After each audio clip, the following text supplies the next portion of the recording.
Assalamualaikum warahmatullahi wabarakatuh. Bismillahirrahmanirrahim.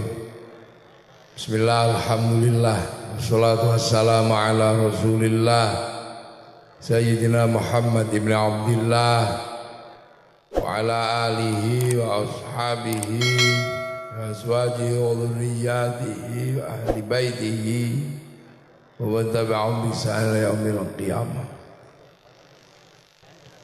Para alim, para ulama, para habaib, wabil khusus sahibul fadilah wassadah Habib Bidin kang estu kita ta'zimi, kita hormati pangarsanipun sesepuh para habaib Habib Lutfi bin Yahya saha ibu ingkang kala hormati Pak Bupati, Wakil Bupati, Wali Kota, Wakil Wali Kota, hadirin wal hadirat yang berbahagia. Alhamdulillah kita ini mengalami zaman yang percepatannya tidak seperti percepatan nenek moyang kita. Nenek moyang kita dari roda, dari jalan kaki ketemu roda itu 1000 tahun lebih untuk memindahkan dari jalan kaki ke roda, dari roda ke mesin ini butuh ribuan tahun. Dari mesin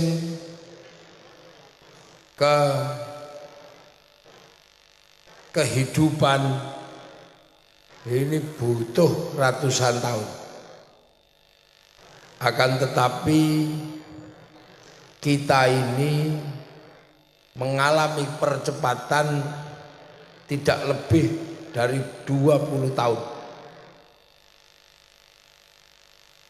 Percepatan yang tidak lebih dari 20 tahun, di mana dunia ketemu dalam satu titik, inilah yang namanya milenial. Nenek buyut kita kalau pergi ke WC tengah malam itu membutuhkan obor.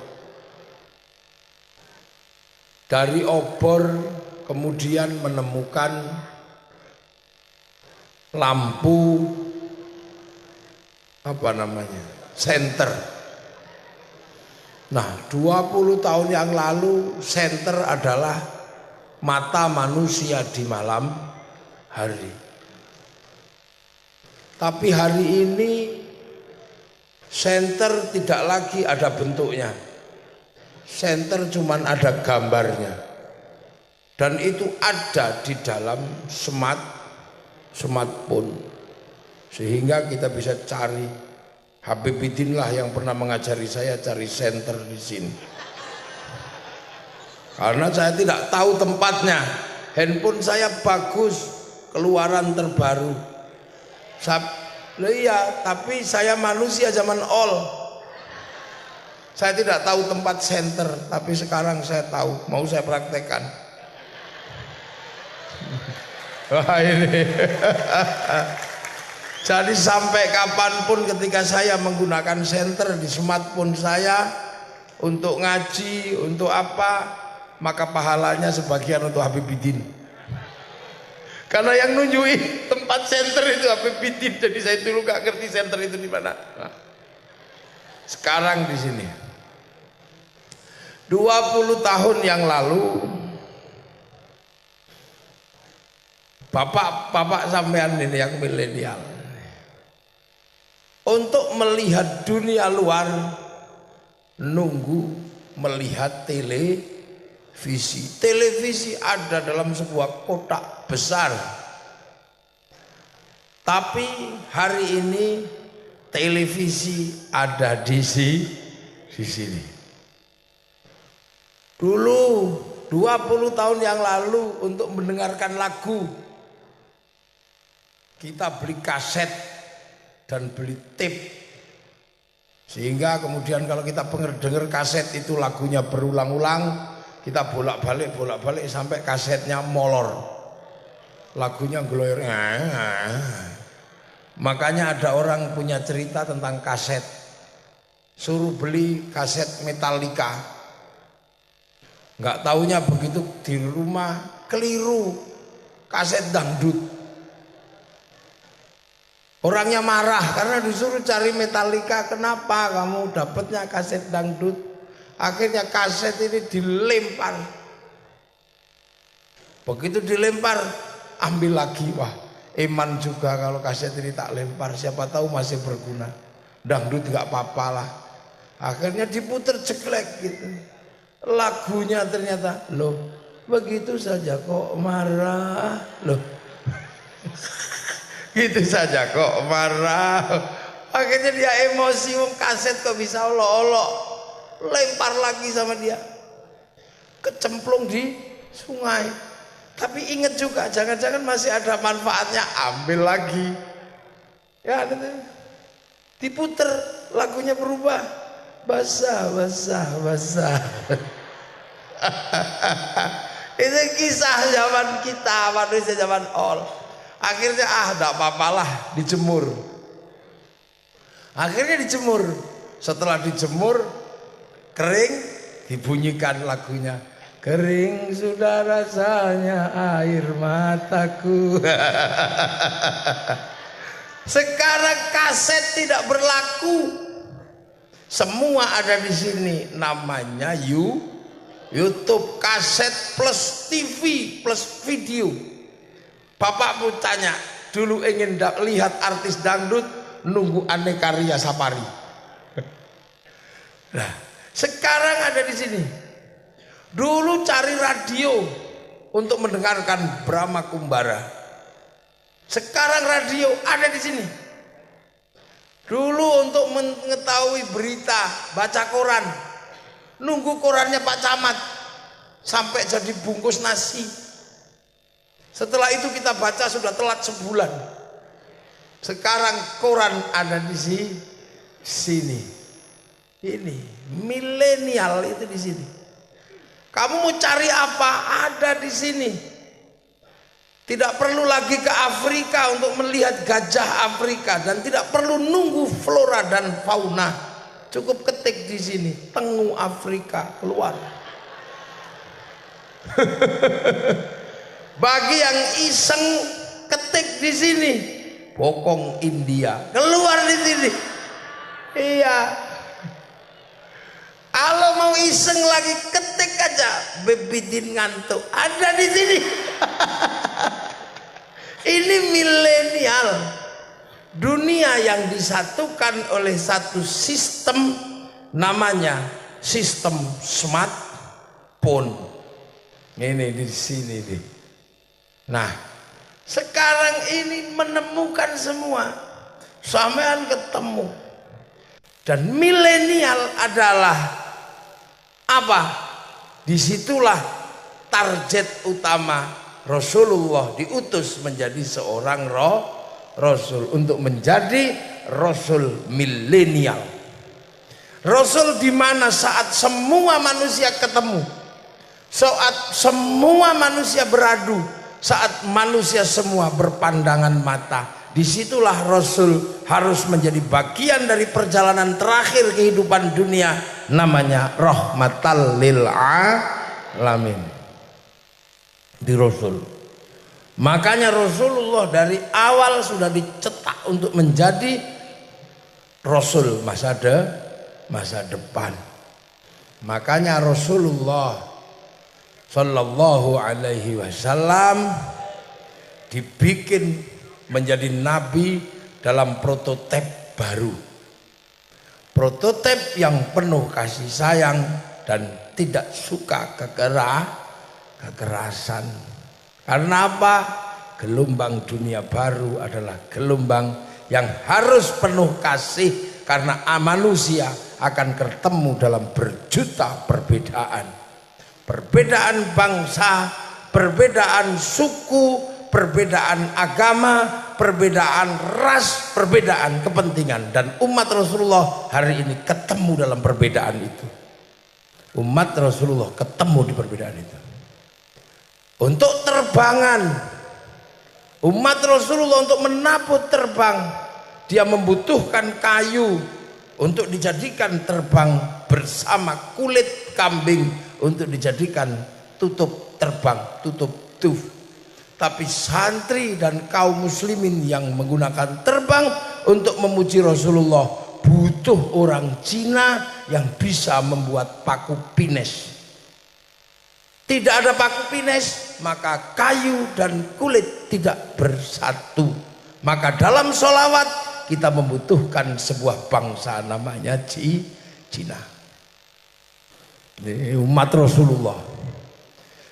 Sampean bersolawat bagus, indah, tapi peci putihmu buatan Cina. Malam hari ini kita ngaji dengan begitu indah karena sound system yang bagus, dan ini buatan Jepang. Saya dihantarkan dari Semarang menuju perjalanan ke sini untuk memuji Rasulullah, yang menghantarkan orang Jepang karena bikin mobil namanya Velfire. Oh. Ini dunia baru, Nabi Adam gak ngalami itu. Nabi Adam hanya ngurus keluarga satu, anaknya yang ngeyel.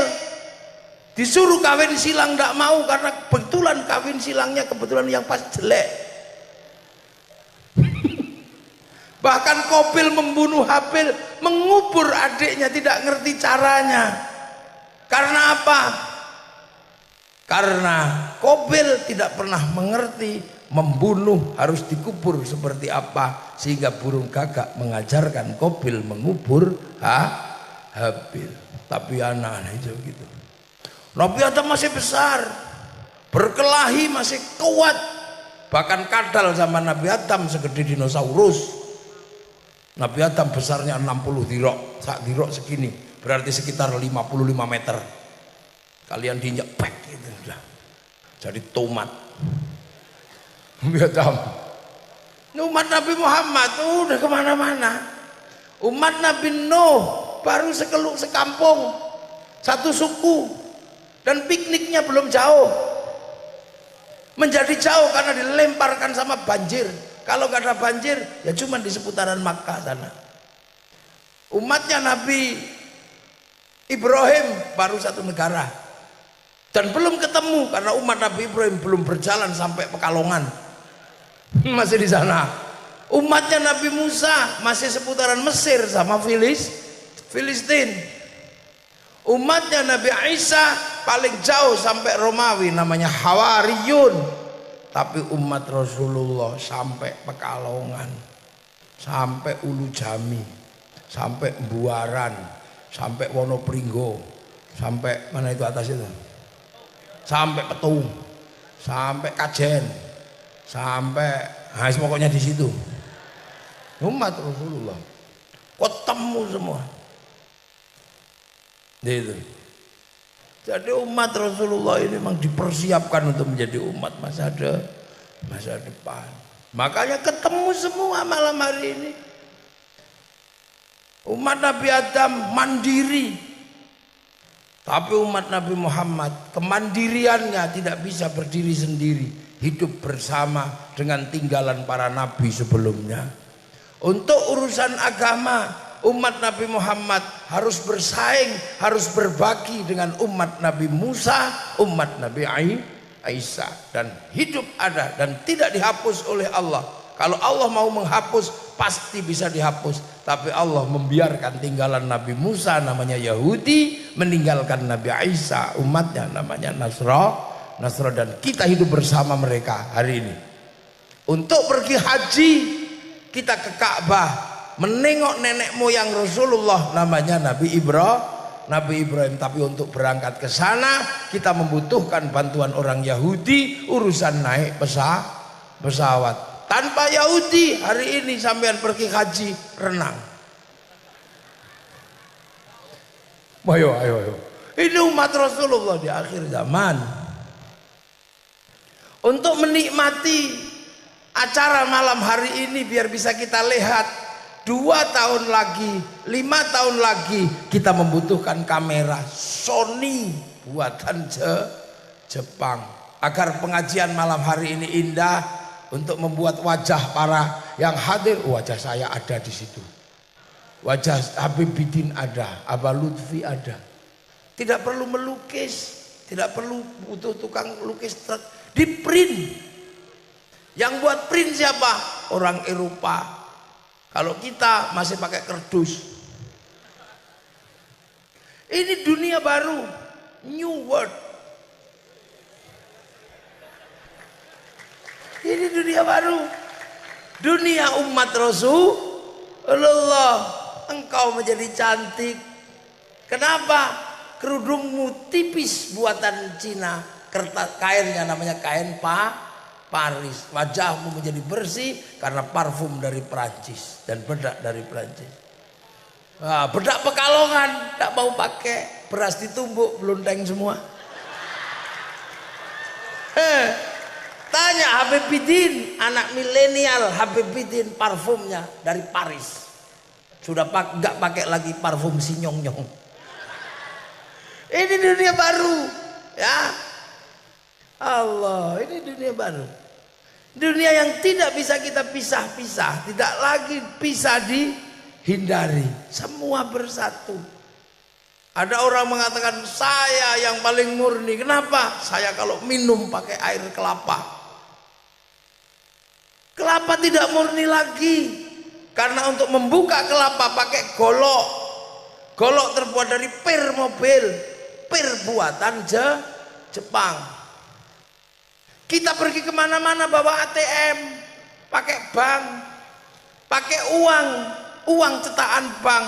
Pendiri bank pertama adalah Rothschild Rockefeller, pengusaha terkaya Yahudi yang akhirnya bikin bank devisa New York yang menjamin kehidupan bangsa Amerika. You know? You understand? You are millennial. Nggak bisa. Ayo, apa yang terjadi? Nggak bisa kita. Yang paling murni di dunia ini sekarang tinggal satu. Apa? Kalau ada hujan, mangaplah ke atas. Jangan pakai cidok buatan Cina. Lu ini loh, maka Rasulullah sudah dipersiapkan oleh Allah menjadi umat masa depan, umat milenial. Ketika umat Islam ketemu dengan bangsa yang berbeda, umat Islam tidak boleh kaget.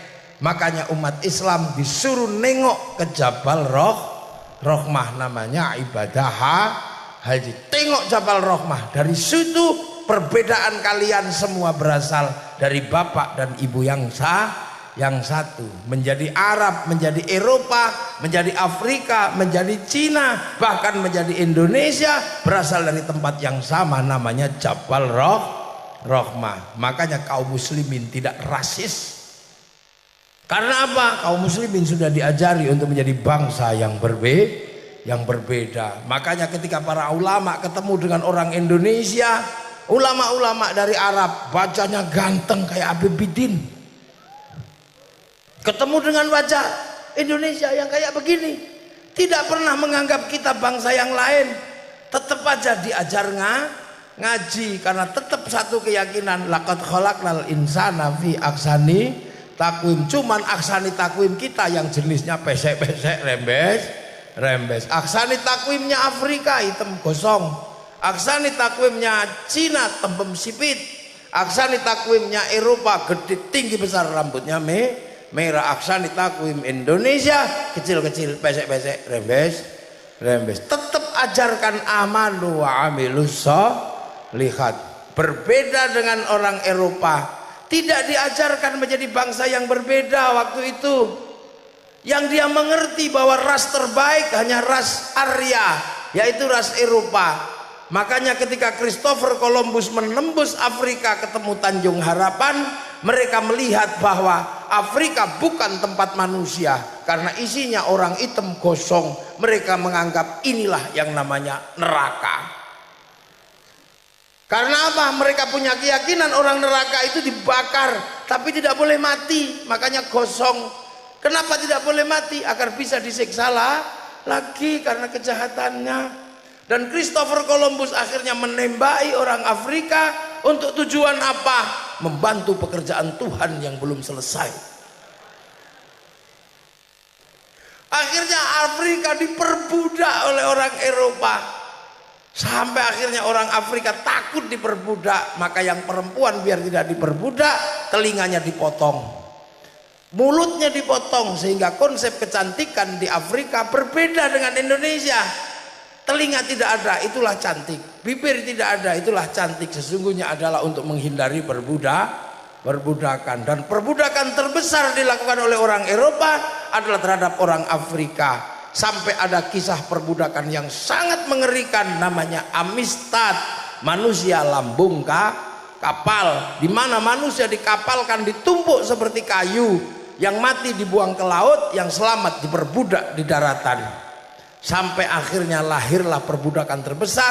Dan bahkan ketika Afrika Selatan mau merdeka, ada politik apartheid, politik rasis yang beda antara kulit hitam sama kulit putih. Dilawan oleh Nelson Mandela, merdekalah negara Afrika Selatan. Orang-orang yang diperbudak, ditumpuk di Amistad, melahirkan tradisi musik yang sangat sederhana, yang akhirnya menjadi musiknya orang Eropa, padahal dari Afrika. Musik itu dikenal dengan nama musik akapela.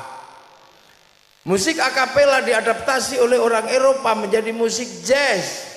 Musik jazz diadaptasi oleh orang Eropa lagi menjadi musik rock, musik blues.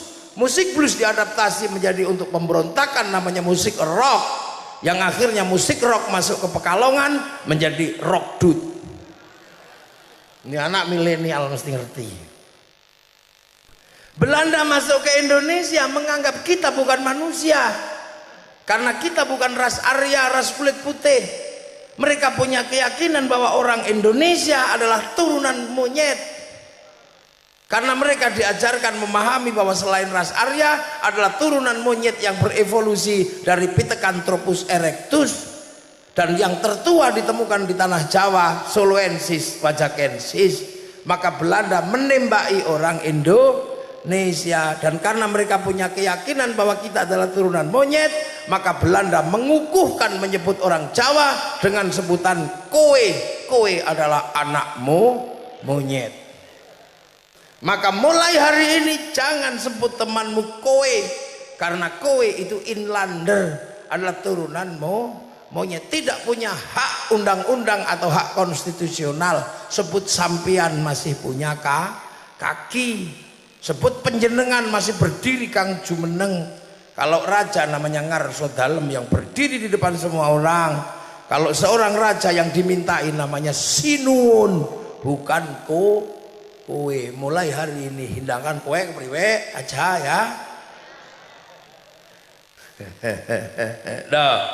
Ini bangsa, makanya kaum muslimin tidak boleh rasis. Sudah diajarkan di situ. Kita diminta pengertian. Kaum muslimin pasti akan ketemu dengan saudara-saudara tua tinggalan umat Nabi Ibrahim. Karena apa? Hari ini di milenial ini dunia dikendalikan oleh 4 agama besar yang semua berasal dari Nabi Ibrahim. Ada agama Yahudi mengendalikan sebagian besar Eropa, mengendalikan sebagian besar Arab. Ada Nasrani mengendalikan sebagian besar Eropa dan Asia.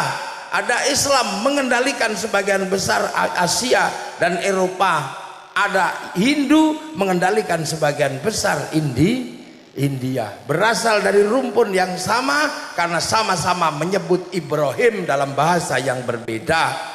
Islam menyebut Ibrahim dengan istri Sarah. Yahudi Nasrani menyebut Abraham dengan istri Sarah. Yang Hindu menyebut Brahma dengan istri Saraswati. Ini ya, sebutannya berbeda. Makanya agar kaum muslimin tidak lupa itu semua, karena reruntuhan tinggalannya Nabi Adam dibangun oleh Nabi Ibrahim, maka jejak Nabi Ibrahim tidak dihilangkan oleh Allah agar kaum muslimin tidak kehilangan masa lalu. Maka jejak kaki Nabi Ibrahim diabadikan dalam makom Ibrahim, jejak kaki Nabi Ismail diabadikan dalam Hijr Ismail, jejak Siti Hajar diabadikan dalam Sofa Marwah, dan kaum muslimin harus menapak jejak itu, namanya ibadah haji. Maka kalau kita beribadah haji tidak boleh lupa bahwa peradaban hari ini, milenial ini kendalikan oleh peradaban Ibrahim. Nggak boleh lupa. Kita menggunakan handphone, ini peradaban Ibrahim. Kita menggunakan pesawat, peradaban Ibrahim, karena ini peradaban logam. Handphone logam, tembak logam, pesawat logam. Dan yang menguasai mainstream logam dunia hari ini adalah Israel, karena mereka memegang satu kitab namanya kitab Zabur yang diberikan kepada Nabi Dawud alaihis salam. Makanya kemudian orang Yahudi menggunakan bintang Dawud menjadi bintang simbol mereka, dikenal dengan bintang segi 6 namanya bintang David. Makanya jangan salah kalau seluruh logam dunia hari ini dikendalikan oleh orang Israel, karena Israel memegang Taurat dan Taurat adalah simbol logam dunia. Yang bisa menghadapi mereka sesungguhnya adalah orang dari Nusantara. Kenapa? Orang Nusantara berbeda dengan yang lain. Orang Arab alat musiknya terbang terbuat dari logam, terbuat dari kayu dan kulit. Orang Eropa punya alat musik namanya gitar terbuat dari kayu dan tali. Bangsa Nusantara punya alat musik namanya gamelan terbuat dari logam. Hanya bangsa yang menguasai ilmu pertambangan yang maju dan penguasaan metalurgi yang mapan mampu membuat alat musik dari logam. Tapi kita udah terlanjur genit. Logam-logam kita musyrikkan, kita haramkan. Keris yang mampu melakukan pembakaran sampai suhu 15.000 derajat kita musyrikkan. Padahal bangsa Jerman sangat kagum dengan pembakaran keris. Mereka hanya sanggup membakar logam di suhu 7.000. Di atas 7.000 mereka nggak sanggup. Keris dibakar dalam inti logam bintang 15.000 derajat. Orang Jerman sampai sekarang nggak ngerti itu api apa. Ketika saya ditanya, saya jawab, karena orang Indonesia punya hadam jin. Jin disuruh membawa logam masuk neraka, celup di sana, pulang lagi, ditempa di sini. Ini jelas ngarang dan ini jelas maudhu, jelas palsu, karena saya nggak punya jawaban yang lain. No, ini bangsa-bangsa punya semuanya. Ini mereka punya. Perbankan dunia masih urusannya sama Yahudi, dan kaum muslimin sebagai yang paling muda ketemu dengan mereka.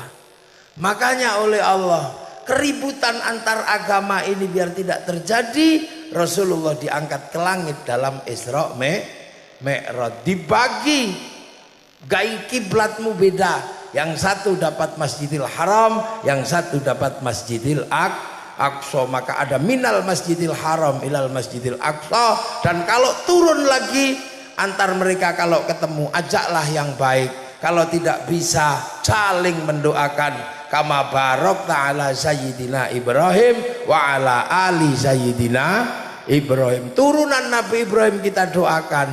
Begitu juga turunan Rasulullah. Kama sholli ta'ala Allahumma sholli alaihi wa ala Sayyidina Muhammad wa ala ali Sayyidina Muhammad. Ada Ali Ibrahim, ada Ali Muhammad. Makanya waspada, hati-hati sama Habib Bidin. Hati-hati sampean sama Habib Bidin. Habib Bidin setiap tidur selalu dapat wa ala ali Sayyidina Muhammad. Habib Bidin. Jadi bawa ibaratnya power bank. Gak ada dapat wa ala ali siapa? Joni, gak ada. Wa ala ali Mat Karim, gak ada. Yang ada wa ala ali Sayyidina Muhammad. Disitulah kekuatan dzurriyyah Rasulullah, para habaib. Makanya kalau minta doa sama para habaib, karena power bank dicas terus setiap hari wa ala ali Sayyidina Muhammad. Hati-hati diludahi Habib Bidin gudikan sampean. Lah ini. Makanya jadi cucu-cucu Rasulullah itu gak boleh sembrono. Kenapa? Power bank. Ya inilah. Lah ini makanya saling mendoakan, sudah dibagi. Makanya Islam masa depan adalah Islam yang paling mengerti bagaimana terus bergerak sampai ke yaumil qiyamah. Ditata oleh Rasulullah. Tapi ada orang yang berbahagia ketemu Rasulullah. Orang itu namanya sahabat. Ada yang tidak berbahagia hanya ketemu sahabat, namanya tabi'in. Ada orang yang tidak berbahagia hanya ketemu tabi'in. Ada yang hanya ketemu tabi'in. Ada yang ketemu tabi'in. Nah, kita ini orang yang ikut Rasulullah tapi ketemu sama para ulama. Makanya ada rumus ahli sunnah wal jamaah. Ahli sunnah Nabi wal jamaahnya akan ketemu zaman milenial. Makanya orang yang tahu milenial jangan takut, jangan pernah mundur. Rasulullah sudah menyelesaikan tugasnya di era itu. Kalau perang pakai apa? Pakai kuda dan memanah. Tapi era-eranya para ulama, era-era wal jamaah milenial tidak lagi berkuda dan memanah, tapi apa? Nuklir. Maka gagal dalam urusan nuklir, jangan mundur berkuda dan memanah. Rasulullah menyelesaikan problem kehidupan dalam sakit menggunakan kencing unta, menggunakan habbatus syauda. Tapi anak-anak milenial menemukan sistem farmasi dunia. Kakek-kakek moyang kita, Rasulullah menemukan kehidupan berdagang dengan barter, saling menukar pakai emas. Tapi wal jamaah milenial merubah sistem perdagangan dengan uang dikeluarkan oleh bank. Maka ketika gagal dalam urusan perbankan, jangan mundur bank haram. Hari ini terlalu banyak orang mundur, makanya banyak yang ketipu. Bank haram, bank riba, akhirnya mereka tidak bisa lepas. Karena kalau pergi haji mau tidak mau harus pakai bank. Akhirnya ketika mau pergi haji mereka nggak mau lagi pakai bank. Akhirnya uang hajinya dititipkan ke perusahaan swasta yang bukan bank, namanya First Travel. Akhirnya dibawa lari sama First Travel. Mereka tidak mau ikut bank karena mereka menuduh bank riba. Karena usahanya perbankan tidak bisa diketahui. Jangan-jangan investasi di pabrik bir, jangan-jangan investasi pembiayaan klub malam. Akhirnya mereka resign keluar dari bank dan uang mereka diinvestasikan yang paling Islam, membangun apa? Perkebunan kurma. Tipu lagi sama pengusaha kurma. Ini adalah orang gagal. Makanya orang milenial harus terus maju. Dan untuk itu bekal yang paling utama adalah hari ini menghadapi keruwetan zaman milenial. Bekal yang selalu diajarkan para habaib dan para ulama adalah bersolawat. Kenapa mesti solawat? Kenapa? Karena solawat yang kita baca itu berjalan lurus dengan apa yang dilakukan Allah dan malaikat. Siapa yang bisa melawan kalau Allah sudah melakukan sesuatu? Siapa yang akan melawan kalau malaikat sudah melakukan sesuatu? Dan yang selalu dilakukan Allah dan malaikat hari ini adalah solawat. Maka solawat kita diharapkan resonansinya berbanding lurus dengan solawat Allah, solawat malaikat secara konstan dan istiqomah. Karena solawatnya Allah pakai kalimat yusholluna, sedang dan akan terus menerus bersolawat. Makanya Said Muhammad Alwi Al-Maliki pernah menyatakan, hari ini kalau ada orang bertanya Allah pekerjaannya apa setelah sitati ayamin, solawat. Karena yusholluna mudhore. Kalau ada pertanyaan malaikat Jibril setelah menurunkan wahyu, apa pekerjaannya sekarang? Solawat.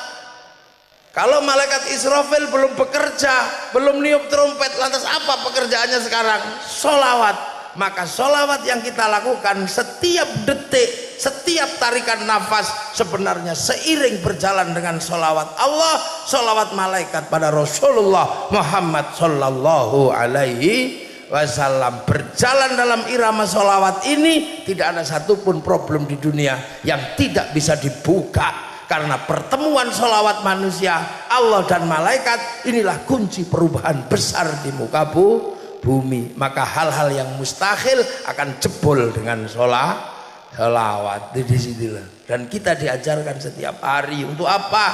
Bersolawat seiring dengan solawatnya Allah, seiring dengan solawatnya malaikat. Allahu Akbar itu seiring dengan sholat, tapi sholat ada jedanya. Allahu Akbar itu seiring dengan adzan, tapi adzan ada jedanya antar waktu. La ilaha illallah ada jedanya, karena itu yang paling selalu dilakukan seluruh dunia, itu adzan. Berzikir Allahu Akbar seiring dengan adzan di seluruh muka bumi. Tapi kalau kita sholawat, setiap tarikan nafas, setiap detiknya kita sedang berjalan seiring dengan sholawat Allah, sholawat malaikat, sholawat manusia yang tertuju kepada Rasulullah Muhammad Sallallahu Alaihi Wasallam. Ini loh sebenarnya kuncinya kenapa sholawat itu mandi, kenapa sholawat itu manjur, karena dijalankan seiring. Kalau punyamu nggak manjur, sholawatnya malaikat yang manjur. Kalau sholawatmu sambil ngantuk dung gini, sholawatnya Allah yang manjur. Punyamu bonceng di situ. Kalau kalian kan sholawatan kadang setengah hati, wong setengah ngantuk. Ada yang emosi sudah capek karena kiainya nggak datang. Ada yang emosi karena cuman kebagian tung tok. Sholawatan dari dulu cuman tung, kayak nggak berguna. Tung mana yang belakangnya cuman kebagian tung itu. Ada yang tang, ada yang mang tung tok. Uripmu ora kagok to lele awan tung. Akhirnya males. Ada yang marhaban. Ya nur. Kenapa digigitnya? Nyamuk, sholawatnya nggak serius. Kadang halo ya Nabi, salam alaikum.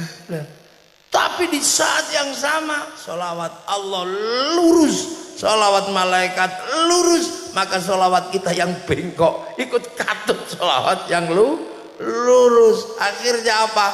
Begitu cek sampai Rasulullah, yang balik kita ikut lurus, karena sholawat pada Rasulullah pasti balik kepada kita yang ngirim sholawat. Makanya senajan bengkok-bengkok nyampe, sambil gurau nyampe.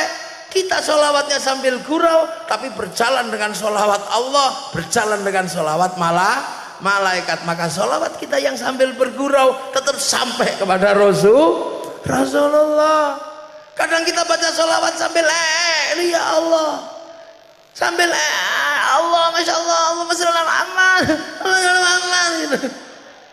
Itu kita nggak sering, tapi itu tetap sampai. Kenapa? Pada saat kita Allah sedang bersolawat, malaikat sedang bersolawat, maka solawat sambil bermaksiat pun sampai kepada Rasulullah. Itu kuncinya solawat. Karena apa? Ada resonansi besar yang ikut pada sholawatnya Allah dan sholawatnya malaikat. Makanya kalau sampean males doa yang sholawat makanya sambil joget sholawatan nyampe, wong ikut resonansi sholawat Allah malaikat. Innallaha wa malaikatahu yusholluna 'alan nabi. Allah dulu, malaikat dulu, baru ya ayyuhalladzina amanu shollu. Maka sholawatmu bareng sama sholawatnya Allah dan sholawatnya malaikat. Makanya sholawat itu model apa saja indah, karena sedang diiringi oleh sholawatnya Allah. Pakai deng indah. Ya Rasulullah salamun alaik, deng indah. Pakai gendera ya indah. Mana ada yang seindah sholawat? Nggak ada, Beb. Saya sudah penelitian, mulai dari lagu dan irama yang seindah sholawat nggak ada. Pakai Sunda ya Rasulullah salamun alaik, tetap indah bareng sholawatnya Allah.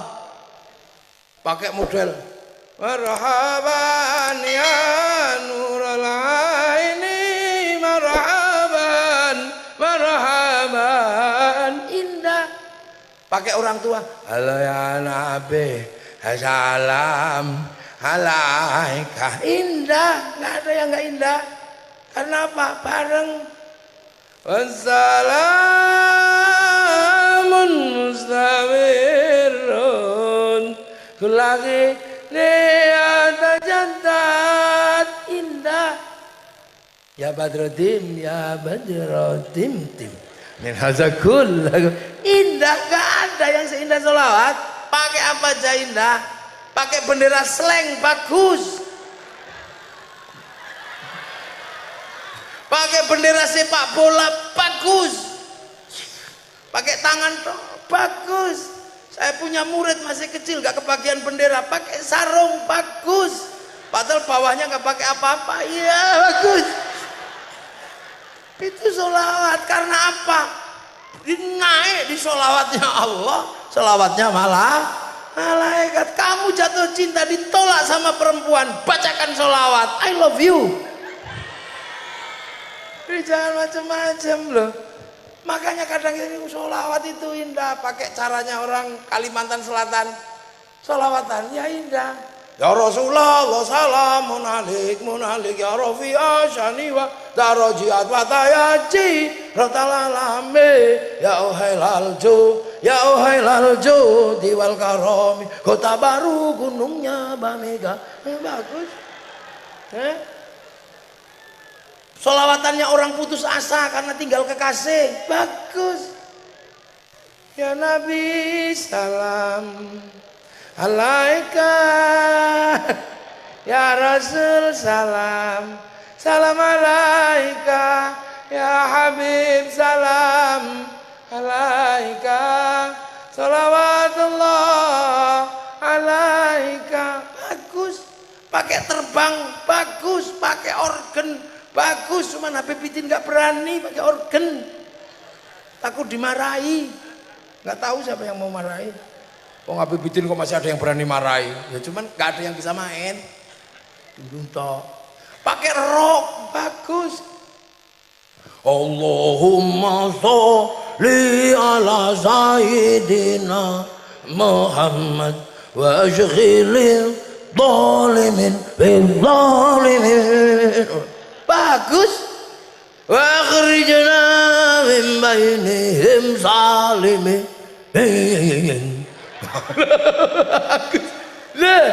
Bagus. Apa yang ala alihi wa sahbihi ajma'in. Bagus.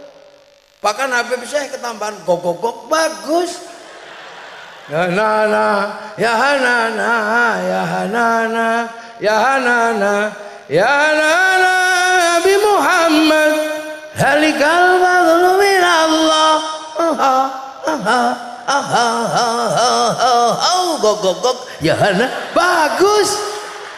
Coba ayo, mana ada? Ayo, ini sholawat. Saya itu nirukan gok-goknya nggak pernah bisa. Kalau depannya berani taruhan saya, bagus saya. Depannya gok-goknya nggak bisa. Saya nggak berani kalau sama Habibidin. Saya ngeri kalau dengar suaranya Habibidin itu. Upun-upun saya kayaknya mau mumbul gitu. Dan tak contoh gak bisa. Saya pernah coba nyontoh sholawatnya Habibidin, seminggu gak ada keluar suaranya saya. Gak tahu jenis tenggorokan model apa itu. Itu wah itu bul mate saya udah gak kuat ya. Kalau masih Habib saya masih kuat saya. Kalau masih opik gitu masih kuat. Kuat. Hanya dirimu yang bisa membuatku tenang. Tanpa dirimu aku merasa hilang dan sepi. Kuat saya masih, asal jangan Habibidin. Apalagi cuman Rhoma Irama enteng. Kalau sudah tiada baru terasa enteng. Imam Syarifin enteng. Enteng semua. Tapi kalau udah Habibidin gak kuat saya. Gak kuat. Sudah saya coba, jadi nggak perlu saya tunjukkan di sini. Bukan karena saya ada bebitin, enggak kuat memang udah. Gitu nggak kuat. Nggak tahu ini. Jadi halo masih gua apalagi kalau yang lain-lain masih tahan deh. Masih kuat apalagi kalau dangdut tuh koyo Via Valen enteng. Nela Karim. Tapi kalau sholawatan indahnya luar apa aja indah. Pakai iya itu juga indah. Makanya kadang orang kalau nggak ngerti ilmu ini pasti komplain. Bukan apa-apa, yang kuat itu yang sholawatnya Allah, sholawatnya malaikat, diimbangi kita pasti katut. Makanya sholawatan ini indah. Wayang nggak bisa. Wayang yang kemarin yang Pak Mantep itu indahnya kalau cuma pakai bahasa Jawa. Pakai bahasa Indonesia jelek wayang itu. Coba sekarang dipraktekkan. Oh, bumi gonjang kanjing langit kelap-kelap. Oh, bumi berguncang-guncang langit berkedip-kedip. Nggak jadi. Udah tak coba. Oh, Kakang Mas. Oh, Kakanda. Ini bagus. Indonesia Raya itu juga jelek kalau selain bahasa Indonesia. Indonesia lemah banyuku, nggak jadi. Lihat tak? Indonesia lemah banyune nyong, rusak karena bukan sholawat. Adzan hanya begitu itu, pakai yang lain nggak bisa. Hayya 'alas shalah.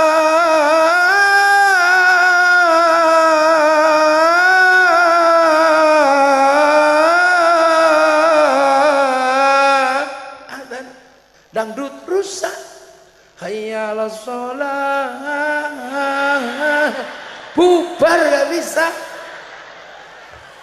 Lihat kan? Kalau sholawatan apa lagi dangdutan ya enak. Ya Rasulullah salamun alaik. Tambahin tototeng ya enak. Duhai senangnya pengantin balik enak. Indianan ya Rasulullah salamun alaik ya Rafi'asya raji anfata ya jiratal alami ya wailal jum tumhiho mata aduh tumhiho. Indah pakai indianan. Sholawat, makanya Gus Dur sholawatan pakai dangdut. Astaghfirullah Rabbal baraya. Dangdut. Tuhan pengasih lagi penyayang, tak pilih kasih, tak pandang sayang. Ida Laila yang nyanyi grupnya Awara, lagunya judulnya Perintah Ilahi. Yang ngarang Ahmadi sama Abdul Qadir, makanya lagunya bagus. Kalau lagu sekarang bikin pusing. Di mana? Di mana? Kemana? Kemana? Ini lagu otak kok. Atau lagu yang nggak ada suaranya, bokong dong. Lagunya Inul. Sampai kiai-kiai dasarku yang setan, penuh syahwat. Ya nggak apa-apa, cuman Gus Dur nggak apa-apa Mbak Inul gitu aja kok repot. Orang marah semua. Gus, itu goyang penuh syahwat, kenapa kau katakan nggak apa-apa? Jawabnya Gus Dur, loh emang sampean lupa kalau aku udah nggak lihat. Ya lah, ini makanya kita ini Masya Allah hidup di era seperti ini. Sholawat adalah jalan keluar, dan dari dulu. Makanya sholawat itu macam-macam. Ada sholawat tibil kulub, ada sholawat fatih. Kalau sumpit sholawat fatih. Kalau lupa sholawat lupa. Lu ada sholawat lupa. Kalau sampean belajar kok susah nyantol, ada sholawat namanya sholawat lupa, sholawat nisyan. Ini kalau dibaca 100 kali setelah habis subuh selama 41 hari, itu akal kita insya Allah punya kecerdasan mengingat sesuatu tanpa membebani. Sederhana aja bunyinya, cuman Allahumma sholli wa sallim wa barik ala maulana Muhammadin wa ala alihi nuril mudhibi lin nisyani bi nurihi fi kulli lamhatin wa nafasin adada ma wasi'ahu ilmullah. Loh, lali. Ya kalau mau sholawat itu ke rumah, bawa gula teh. Ya,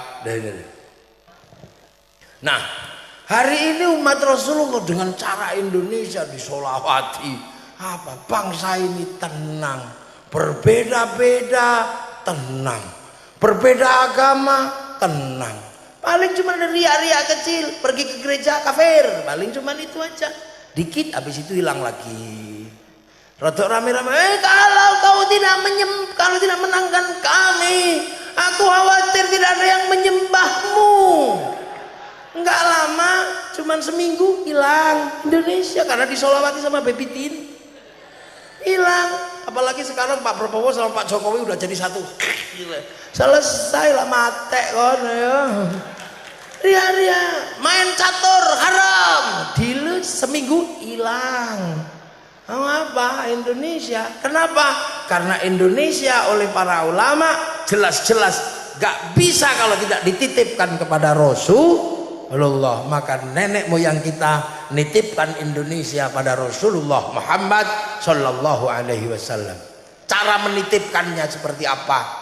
Setiap kepala orang di Indonesia disebut ra'iyah. Karena Rasul menyatakan kullukum ra'in wa kullukum mas'ulun an ra'iyati, maka setiap kepala di Indonesia titipkan ke Rasulullah dengan disebut ra'iyah atau rakyat. Dan satu-satunya bangsa muslim dunia yang sanggup mengambil kalimat ra'iyah untuk menyebut warga bangsanya hanya ulama Indonesia. Jadi sampean itu ra'iyah, rakyat, makanya tenang aja, per kepala udah dititipkan Rasulullah, nggak usah khawatir. Menempati sebuah kawasan titipkan pada kekasih-kekasih Allah, maka kawasannya disebut wilayah. Kalau sedang berdiskusi titipkan kepada Allah, wasyawirhum fil amri, maka diskusi ra'iyah disebut musyawarah. Titipkan ke Allah, semua titipkan. Kalau lagi bermusyawarah jangan menang-menangan sendiri, titipkan ke Allah. Tafassahu fil majalis fafsahu yafsakhillah. Ruang musyawarah dikasih nama majelis. Ngangkat pemimpin titipkan sama Allah. Wasi'a kursiyus samawat, maka kedudukan pemimpin disebut kursi. Dan wilayah yang kita tempati akhirnya disebut negara kesatuan Republik Indonesia. Makanya inilah jawaban kenapa Jazirah Arab satu bangsa bisa pecah menjadi puluhan negara, Eropa satu bangsa bisa pecah jadi puluhan negara, tapi kenapa kita yang puluhan bangsa mampu bersatu dalam satu negara kesatuan Republik Indonesia? Karena dititipkan pada Rasulullah dengan sebutan ra'iyah atau rakyat, dan Rasulullah mendapatkan beban rahmatan lil alamin yang diajarkan waja'alnakum syu'uban wa qabaila lita'arafu. Ini kalau bukan para wali gak bisa dulu meletakkan hal seperti ini. Makanya untuk tetap membuat situasi tenang, rakyat sudah dititipkan ke Rasulullah. Kalau ada sesuatu siram dengan sholawat. Antara yang ada dan yang tiada bersatu dalam nama Rasulullah Muhammad Sallallahu Alaihi Wasallam. Makanya sholawat, makanya bibidin sholawat tenang. Harap apa udah tenang sekarang. Maka sekarang jadi pertanyaan oleh orang seluruh dunia, bangsa kita menjadi bangsa yang mempersiapkan dirinya untuk menjadi bangsa milenial, karena milenial adalah bangsa yang bisa bersatu dengan bangsa manapun.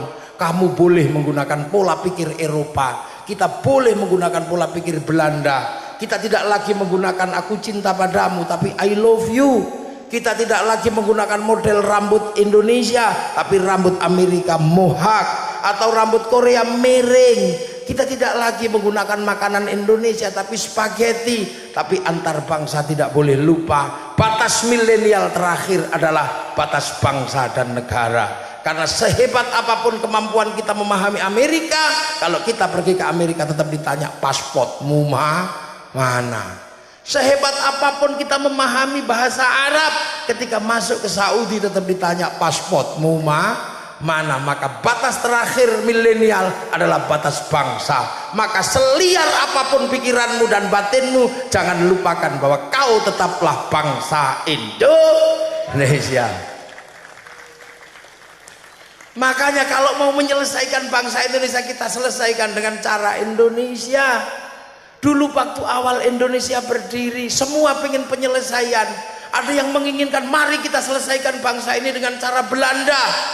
Maka nenek moyang kita melahirkan sebuah naskah besar, tenggelamnya kapal Van der Wijk. Apakah bangsa ini akan diselesaikan dengan cara Arab?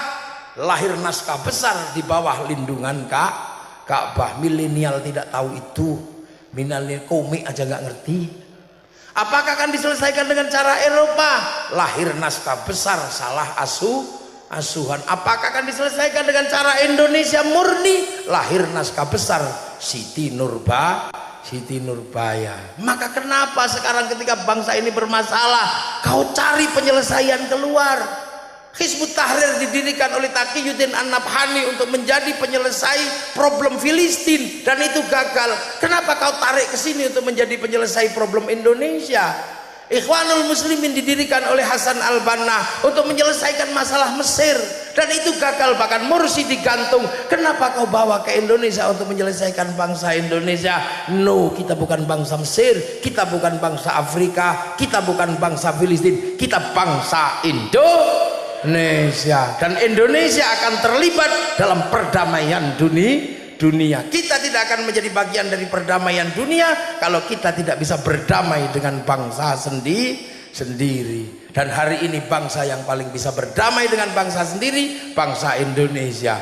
Puluhan suku, puluhan bangsa, puluhan ras bersatu dalam satu negara, Kesatuan Republik Indonesia. Inilah milenial sejati, menjadi Eropa, menjadi bangsa apapun, tapi tidak pernah melupakan bahwa kita bangsa Indonesia. Besok kita ketemu Rasulullah. Sahabat, assalamualaikum ya Rasulullah. Orang Pekalongan, ya Nabi salam. Paling Rasulullah juga nanya, rombongan dari mana? Pekalongan ya Rasul. Ya Hana, dari mana ini? Dari Pekalongan. Kok begini-begini? Iya, rombongannya Azahir. Lah kenapa? Karena Rasul sangat merindukan orang kayak kita. Rasul satu pagi tidak mendapatkan air karena sahabat lupa bawa air. Ghirba sahabat tidak ada air. Maka Rasulullah mengeluarkan air dari tangannya. Ada yang minum, ada yang mandi, ada yang berwudu. Dan Rasul bertanya, siapa imannya yang paling baik? Iman Rasulullah ya Rasul. Rasul, aku ini ketemu Allah, iman pantas. Imannya malaikat ya Rasul. Malaikat ketemu Allah, beriman pantas. Sahabat ya Rasul. Sahabat ketemu aku, beriman pantas. Iman siapa ya Rasulullah yang paling bagus? Iman umatku akhir zaman yang tidak pernah ketemu aku tapi beriman kepadaku. Mereka lah yang kurindukan nanti di hari kiamat. Itu siapa? Kitalah yang pesek-pesek ini. Ya, makanya kita ini untuk menjadi bangsa-bangsa besar, Rasulullah sudah mempersiapkan Islam untuk menjadi agama milenial, agama masa depan. Semoga semua selalu diingatkan bahwa kita umat Rasulullah yang ada di Indonesia, punya bangsa Indonesia, dan semua akan mendapatkan syafaatnya nanti di hadapan Rasulullah Muhammad sallallahu alaihi wasallam. Al-Fatihah.